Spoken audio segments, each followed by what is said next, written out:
네, 새벽 시간마다 함께 열왕기상의 말씀을 함께 나누고 있습니다.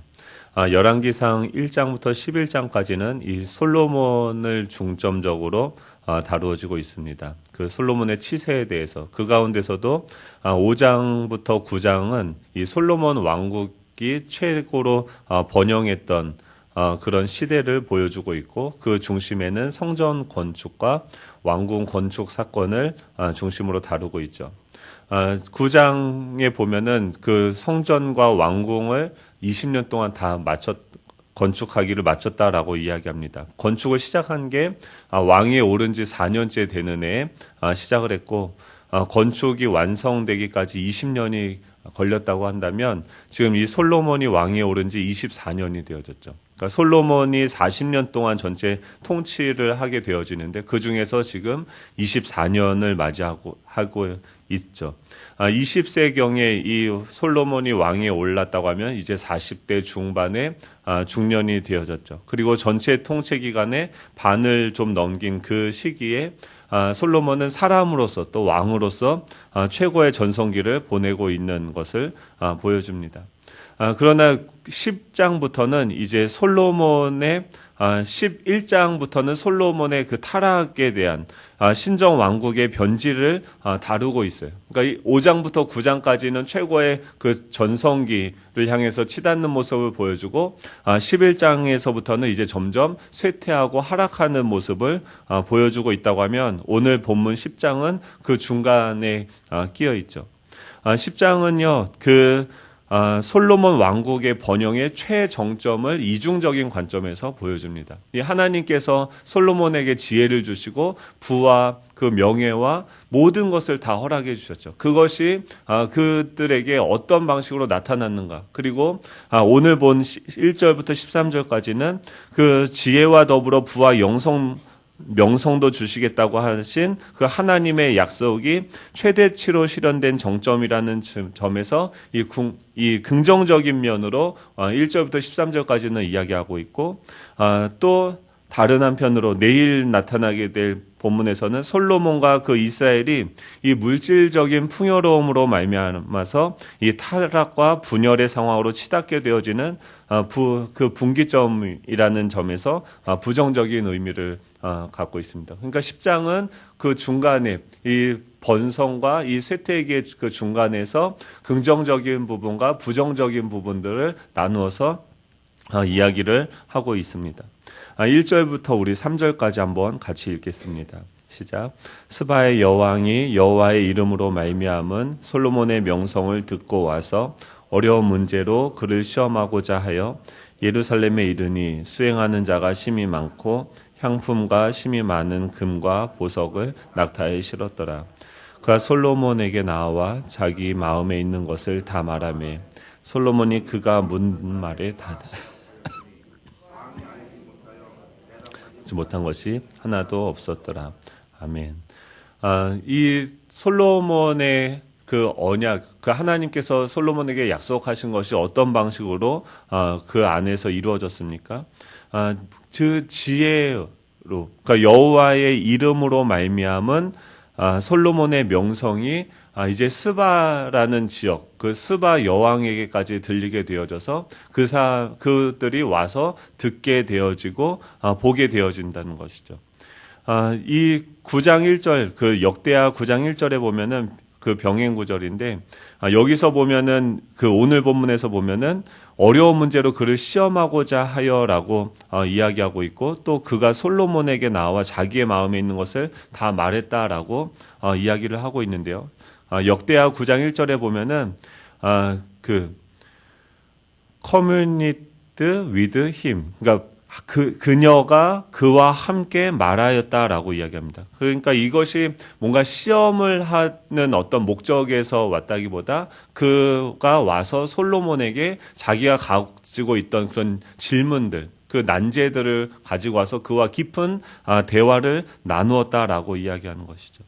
이것이 지혜의 특징인 거죠. 하나님께서 이 솔로몬과 함께 하신 것이 이 지혜로 나타나게 되어지고, 그 지혜가 이 주변에 있는 사람들로 하여금 모여들게 하고 듣게 하는 그런 힘을 가지고 있는 것이죠.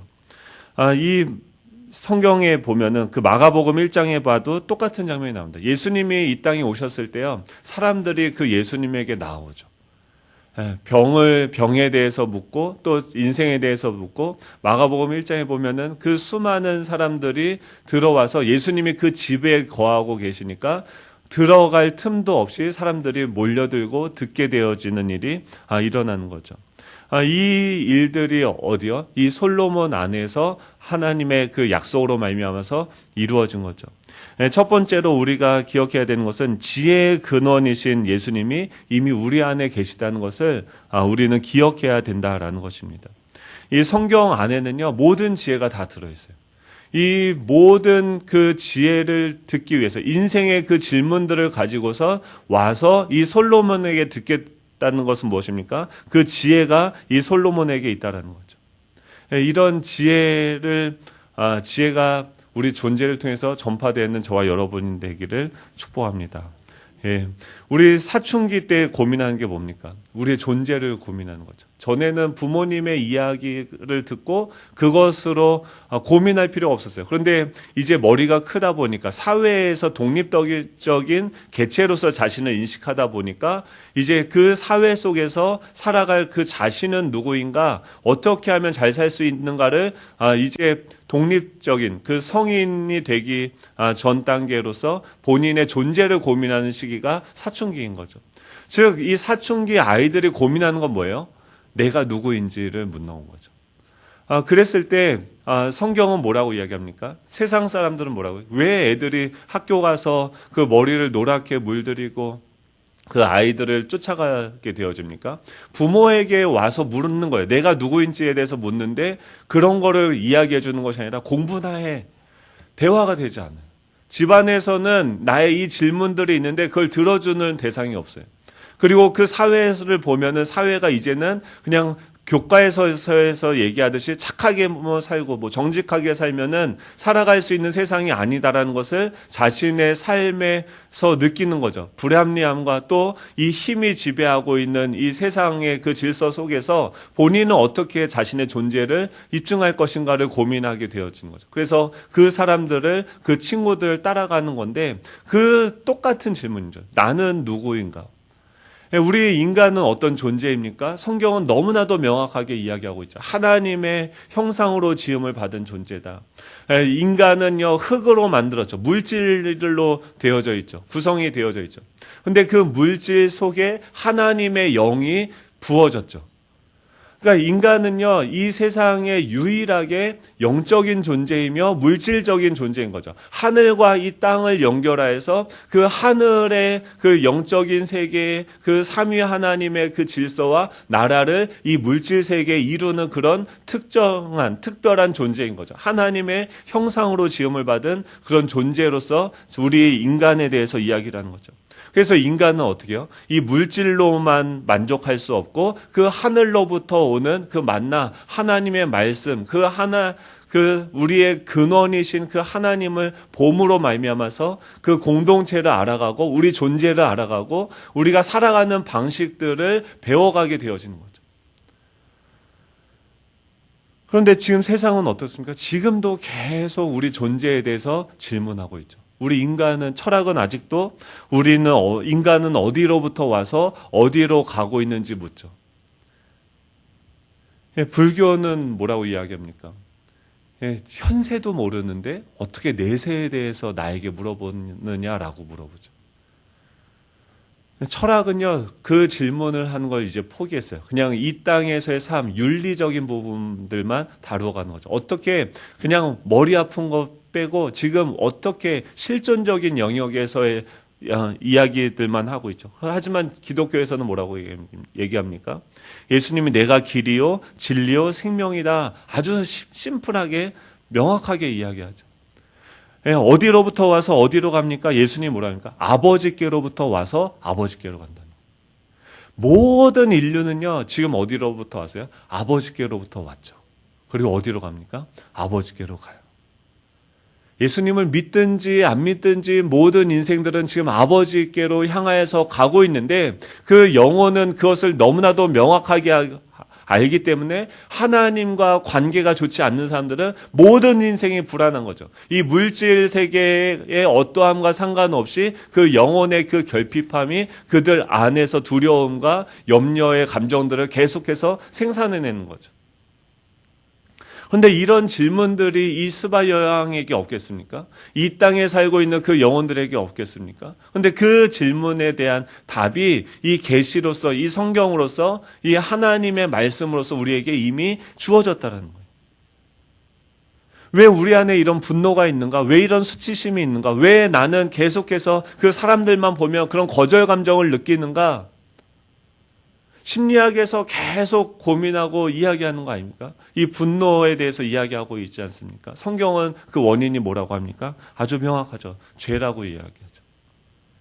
복잡하지 않아요. 성경을 보면 너무나도 분명하게 이야기합니다. 죄는 무엇입니까? 내가 하나님이 되려고 하니까 그런 거죠. 왜 화가 나요? 내가 하나님이 되는 거예요. 왜 수치심을 느낍니까? 내가 하나님인데 내가 내 인생을 주관하고 나아가야 되는데 내가 나를 봐도 내가 아무것도 없는 거죠. 그러니까 부끄러운 거죠. 왜 거절 감정을 느낍니까? 저 사람들이 나도 나를 인정하지 못하는, 나도 나를 받아주지 못하는데 저 사람들이 나를 어떻게 받아줄까라는 그런 감정들이 우리 안에 있는 거죠. 하지만 이런 것들을 향한 해결책은 성경에서 어떻게 이야기하고 있습니까? 하나님과의 관계, 하나님이 우리를 받아주심을 경험함으로써 이 거절 감정을 극복할 수 있죠.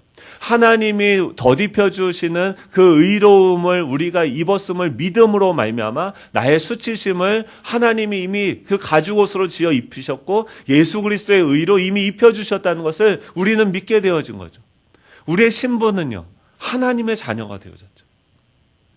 그 예수님밖에 답이 없다라는 것을 이 성경은 너무나도 분명하게 하나님께 회개하고 돌아와서 예수님을 믿는 것만이 우리가 살 길이라고 얘기하고 있죠. 이게 우리 안에 이미 있어요. 이 지혜가 이미 우리 안에 있어요. 우리 안에 이 지혜가 존귀해져야 돼요. 스바 여왕도 이 교회가 계속해서 이 세상을 향해서 뭔가 전도를 하고 이러기 위해서 그들에게 맞춰가는 것이 아니라 이 진리가 우리 안에서 더 명확하게 선포되어져야 되고 드러나야 되는 거죠. 어떻게 저들은 우리와 이렇게 다를 수가 있는가? 그 사람들이 질문하고 저 사람들은 어떻게 저 상황에서도 기뻐할 수가 있는가? 우리에게 다가와서 물어봐야 되는 거죠. 이 솔로몬에게 하나님의 약속이 이루어진 것은 뭐니까 여호와의 이름으로 말미암아서 그 안에 그 지혜가 명성을 얻게 되어진 거예요. 첫 번째는 지혜의 근원이신 예수님이 우리 안에 있다라는 거예요. 이 자녀들이 와서 물을 때 줄 수 있는 지혜가 있어야 됩니다. 성경을 알아야 됩니다. 이 성경 안에서 우리의 질문들을 가지고 성경 안에 들어가서 묻고 거기서 답을 얻어야 되는 거죠. 두 번째는 무엇입니까? 우리 안에 있는 지혜는 우리의 생각보다도 더 놀랍고 크고 위대하다라고 이야기합니다. 5절에 보면 이 스바 여왕이 오게 됩니다. 그래서 그곳에 와서 그 상의 식물과 그의 신하들의 좌석과 그의 시종들이 시립한 것과 그들의 관복과 수유 관원들과 여호와의 성전에 올라가는 층계를 보고 크게 감동했다라고 얘기해요. 이 스바 여왕이 와서 직접 보고 그 모든 것들이 되어진 것을 보게 되니까 보고 크게 감동이 되어졌죠. 거꾸로 얘기하면 왜 감동이 사라집니까? 보지 않고 듣지 않는 거죠. 이 성경 안에서요, 이 하나님이 우리를 어떻게 대우하시고 우리의 존재, 우리의 관계, 우리의 사회에 대해서 율법에 다 나와 있잖아요. 그럼 그것을 보게 되면은 지금 세상 사람들이 다 고민하는 게 정치 문제 고민하죠. 경제 문제 고민하죠. 우리 존재 문제 고민하죠. 요새 아내가요, 갑자기 저한테 자려고 하는데 뭐 드라마 이게 있대요. 그래서 그 짧게 스카이 캐슬인가 보십니까? 안 보셔도 돼요. 꼭 봐야 된다고 그래서 봤는데 뭐냐면 스카이 캐슬은 그 왕이죠. 왕궁이죠. 그러니까 그 사람들이 성공, 구원은 뭐냐면은 서울대 의대가 성공이고 곧 구원이에요. 그래서 자녀에게 서울대 의대를 갈 수 있도록 계속 이제 가르치는 거죠. 그리고 한 엄마가 아들을 서울대 의대에 보냈어요. 그랬더니 그 스카이캐슬에 사는 사람들이 다 와가지고 이 어떻게 그 면접을 받고 어떻게 준비했고 그 포트폴리오를 공유해달라고 얼마나 알랑방구를 끼면서 와가지고 막 하는지 몰라요. 근데 치사하게 뭐 안 가르쳐줘요. 그리고 막 이제 그걸로 뭐 있는 척하고 막 이러는데 결국 어떻게 됐냐면 그 아들이 서울대 의대를 합격하고 이제 어머니한테 그래요. 이제 됐냐고. 내가 어머니를 위해서 여기까지 했는데 이제부터는 내 인생을 살겠다고 하면서 가출을 해요. 그리고 그 어머니는 어떻게 됩니까? 자살해요. 이 얼마나 지금 이 시대를 풍자했어요. 우리나라에서 가장 큰 종교가 뭔지 아십니까? 대학교죠. 네. 가장 신도수가 많죠. 네. 근데 결국이 뭐예요? 뻔히 알면서도 두려움에 그곳으로 갈 수밖에 없는 거예요. 다른 길이 없는 거예요. 대안이 없는 거죠. 두려우면서도 맞벌이 하면서 자녀들을 그냥 가만히 둘 수 없어서 뭔가를 계속해서 하는데 결국은 그 두려움이 자신을 지배하고 있는 거죠. 성경에서 뭐라고 이야기합니까? 이 지혜가 우리 안에 있다는 거예요. 근데 우리는요, 성경 막 큐티하라고 아무리 얘기해도 큐티를 하시죠. 여기 있는 분들은. 여기 없는 분들이 들어야 되는데, 그렇죠? 그래서 성경책 어떻게 합니까? 잘 차에다 모셔놓고 주일에 이렇게 꺼내가지고 툭툭 친 다음에 와서 이렇게 듣고선 다시 또 차에다 잘 모셔놓고 얼마나 소중한 게 다릅니까? 지혜를 들어야죠. 알아야죠. 그리고 질문해야죠. 목사들을 괴롭혀야죠. 계속해서 찾아다니면서 이거는 뭡니까? 이거는 어떤 겁니까? 계속해서 그 지혜에 대해서 들었고 준비해야죠. 그런데 이 지혜는 어떻습니까? 이 물질적인 세계뿐만이 아니라 영적인 세계까지 우리의 인식 밖에 있는 영역의 정보들까지도 이 성경 안에는 기록되어져 있는 거죠. 우리가 살고 있는 이 현재라는 이 시간을 벗어난 이 과거와 또 인류의 이 우주의 모든 그 출발점부터 완성되어질 그 미래에 대한 정보까지도 이 성경은 들어져 있는 거죠. 이 스바 여왕이 와서 그 소문을 듣고 뭐라고 하면 소문이 사실이로다. 내가 그 말들을 믿지 아니하였더니 이제 와서 친히 본즉 내게 말한 것은 절반도 못되니 당신의 지혜와 복이 내가 들은 소문보다 더하도다라고 얘기해요. 와서 보니까 놀랍다는 거예요. 내가 생각했던 것보다 상상했던 것보다 그것보다 훨씬 더 큰 지혜가 여러분 안에 있습니다라고 이야기하는 거죠. 그러면서 8절에 이렇게 합니다. 복되도다 당신의 사람들이여, 복되도다 당신의 이 신하들이여, 항상 당신 앞에 서서 당신의 지혜를 들음이로다라고 얘기해요. 누가 복받은 사람입니까? 우리가 복받은 사람이죠. 이 주님 앞에 서서 항상 그 주님의 지혜를 들을 수 있죠. 우리가 이걸 믿어야 돼요. 이 지혜가 이미 우리 안에 있어요. 이 모든 해결책이 이 성경 안에 있는 줄 믿으시기 바랍니다. 그걸 들을 수 있는 사람이 복된 거죠. 마지막으로 세 번째는 우리의 지혜이신 하나님께 반응해야 됩니다라는 것이죠. 9절 10절 우리 같이 읽겠습니다. 시작. 당신의 하나님 여호와를 송축할지로다. 여호와께서 당신을 기뻐하사 이스라엘 왕위에 올리셨고 여호와께서 영원히 이스라엘을 사랑하심으로 당신을 세워 왕으로 삼아 정의와 공의를 행하게 하셨다 하고, 이에 그가 금 120달란트와 심히 많은 향품과 보석을 왕에게 드렸으니 스바의 여왕이 솔로몬 왕에게 드린 것처럼 많은 향품이 다시 오지 아니하였더라. 아멘. 8절에서 뭐라고 이야기합니까? 복되도다 당신의 사람들이여, 복되도다 당신의 이 신하들이여, 항상 당신 앞에 서서 당신의 지혜를 들음이로다라고 이야기하면서 뭐라고 합니까? 당신의 하나님 여호와를 송축할지로다라고 이야기합니다. 당신의 하나님을 송축하십시오, 찬양하십시오라고 이야기하죠. 왜요? 여호와께서 당신을 기뻐하사 이스라엘 왕위에 올리셨고 여호와께서 영원히 이스라엘을 사랑하심으로 당신을 세워 왕으로 삼아 정의와 공의를 행하게 하셨도다라고 이야기하죠. 지금 이 왕권은 어디에 있습니까? 예수 그리스도에게 있고 그의 몸인 교회에 있는 거죠.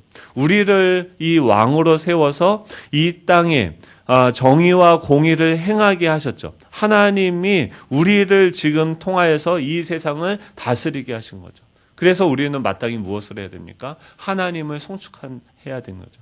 이 송축하다라는 단어는 이 바라크예요. 어떻게 이 바라크라는 단어는 뭐냐면 복을 주다라는 거예요. 하나님이 주어일 때는 복을 주다요. 그런데 인간이 주어일 때는 무엇입니까? 찬양하되. 즉, 이 하나님을 송축하라라는 것은 무엇이냐면 하나님이 우리에게 주신 복이 어떤 것인지를 우리가 알고 그것을 우리의 입술로 인정하면서 주님께 높여드리는 행위를 하는 것이 찬양하다라는 거죠. 이 말은 뭐냐면 지금 우리가 경험하는 우리의 상황과 문제와 그 관계로부터 오는 결핍으로부터 오는 두려움으로부터 오는 그런 모든 상황들에게 우리의 이성과 우리의 감정이 반응하는 것이 아니라 하나님께서 우리를 위해서 어떤 일을 하셨는지 우리와 함께하고 계신 하나님이 어떤 분이신지 그분을 알고 그분께서 우리를 위해서 하신 그 일들에게 우리가 우리의 이성과 우리의 감정을 그것에 반응해서 주님을 인정하고 높여드리는 일을 하라고 이야기하는 거죠. 마땅히 그럴 만한 거죠. 우리의 영혼은, 우리의 감정은 지금 무엇에 반응하고 있습니까? 우리는요, 죽어도요, 다시 살아나는 존재예요. 이미. 영원한 하나님의 나라가 이미 우리의 것이죠. 그 스카이캐슬의 그 사람들이 그렇게 구하고도 얻지 못하는 그 신분과 지위를 우리는 이미 얻은 존재인 거죠. 하나님은 어떤 분입니까?